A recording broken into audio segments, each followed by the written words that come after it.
है गुरु प्रकाश पासवान जी, यहाँ से भी वही सवाल, और टीएमसी तो कह रही कि एक ही फेज में हो जाना चाहिए था चुनाव, आप लोग मनमानी कर रहे हैं। नहीं, देखिए अखिलेश जी, ऐसा है कि मेरे हाथ में एक पुस्तक है, ये पूर्व चुनाव आयुक्त ने लिखा है, और इसमें लिखा है कि 2009 के जब आम चुनाव हुए तो उस समय वोटर्स कितने थे रजिस्टर्ड, तो लगभग 70 करोड़। आज की तारीख में कितने हैं? लगभग 97 करोड़। 25 करोड़ वोटरों की बढ़ोतरी हुई है, और चुनाव का फेज मात्र 2 फेज बढ़ा है। तो इसमें क्या है, ये तो बहुत ही स्वाभाविक सी प्रक्रिया है। चुनाव 140 करोड़ लोगों के देश में हो रहा है, तो 7 फेजेस में हो रहा है, ये चुनाव आयोगों की प्रक्रिया है। लेकिन मैं 2 बातें और कहना चाहता हूं। देखिए, पश्चिम बंगाल की आप बात कर रहे हैं, पश्चिम बंगाल में पिछले 2 लोकसभा चुनाव हो, पिछले 2 विधानसभा चुनाव हो, भारतीय जनता पार्टी का वोट शेयर और भारतीय जनता पार्टी की सीटें लगातार बढ़ रही है। आज हम भारतीय जनता पार्टी पश्चिम बंगाल में प्रिंसिपल ऑपोजिशन पार्टी हैं। कोई कल्पना कर सकता था?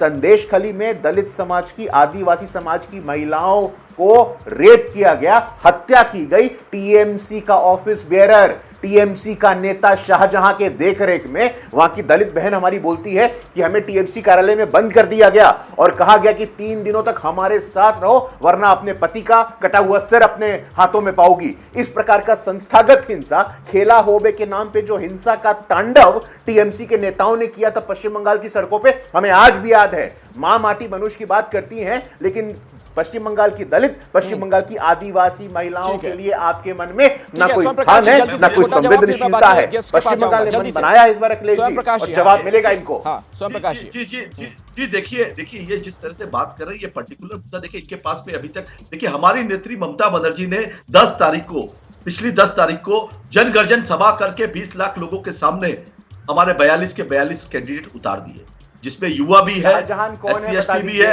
आप बीच में मत बोलिए, मैं आपके बीच में नहीं बोला, शाहजहां कौन है? नहीं बोला। शाहजहां कौन है? बदतमीजी, अगर ये बदतमीजी करने बैठे, बदतमीजी वगैरह में मत बोलिए। चलिए अपनी बात रखिए, जवाब दे दीजिए जल्दी से स्वयं प्रकाश जी। अरे मैं पूछ रहा हूँ, शाहजहां ने बदतमीजी नहीं किया? अरे तुम चुप रहो ना, बीच में बत कौन है? बताइए कौन है? शाहजहां कौन है? ये जेल के अंदर में है। आप सुनिए, तापस राय जिनके यहाँ 12 तारीख को ईडी आपके पार्टी का और नेता है।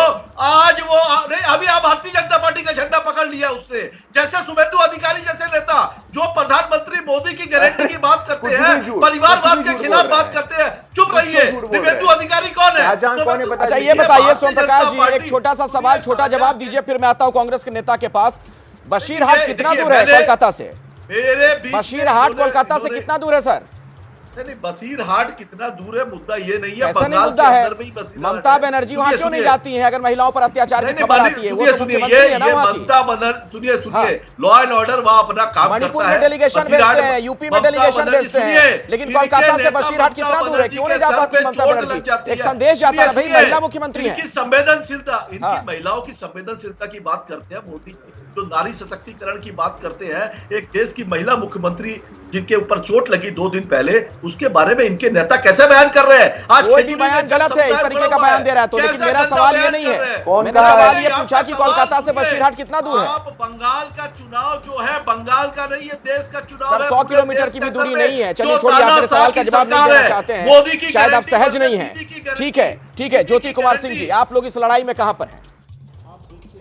चूंकि बार बार ये बात हो रही है और सीनियर जर्नलिस्ट आप पैनल में बैठाए हैं, उन्होंने भी बात कही, आपने कहा, और बाकी आप देख रहे हैं कि ये इलेक्शन मोदी के नाम पर है, मोदी का इलेक्शन है, इसकी बात कह रहे हैं। आपने 1-2 घटना का जिक्र किया अभी वेस्ट बंगाल का, तो आप मुझे बताएं अखिलेश जी, क्या इस देश की जनता और जो वोटर हैं, क्या वो एनालिसिस नहीं करेगी कि प्रधानमंत्री नरेंद्र मोदी जब प्रधानमंत्री हैं और देश के हर कोने में जो इस तरह की घटनाएं हुई हैं उस पर प्रधानमंत्री का क्या एक्शन रहा है? क्या बोलने दिया जाए, बोलने दिया छोटे में अब उस पर पूछा जाएगा ना कि मणिपुर में क्या हुआ, बनारस में लड़कियों का रेप किडनैप किया, उसके साथ क्या हुआ, उत्तराखंड में क्या हुआ, पहलवानों के साथ क्या हुआ। ज्योति जी, मुझे प्रदीप जी से भी रिएक्शन लेना, समय नहीं। दिव्यांग, देखिए मुझे लगता है कि जो पश्चिम बंगाल का चुनाव है वो बहुत ज़्यादा रोचक होने वाले हैं। पश्चिम बंगाल में चुनावों में बहुत ज़्यादा खींचतान और ऊंच नीच देखी जाएगी।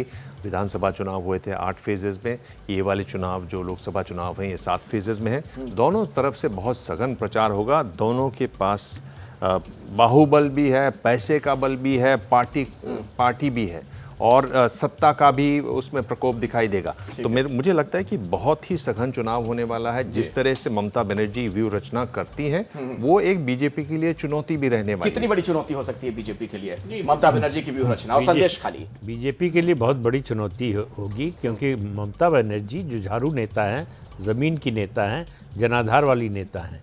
लेकिन 2021 के विधानसभा चुनाव के बाद जो हिंसा हुई और उसके बाद संदेश खाली में जो हुआ है, और इसके अलावा जो शिक्षक भर्ती घोटाले में जिस तरह से मामला सामने आया है, उनके मंत्रियों के घर से जैसे नोट बरामद हुए हैं, मेरा मानना है कि ममता बनर्जी अपने राजनीतिक जीवन की सबसे बड़ी चुनौती का सामना कर रही हैं। वो पहली बार डिफेंसिव पर नजर आ रही हैं। उनकी राजनीति आक्रामकता की राजनीति है, आक्रामक शैली में राजनीति करती हैं।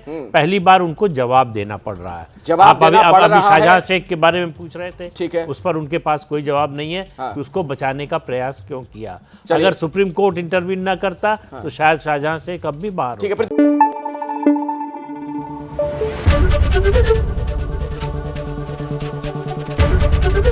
एबीपी न्यूज आपको रखे आगे।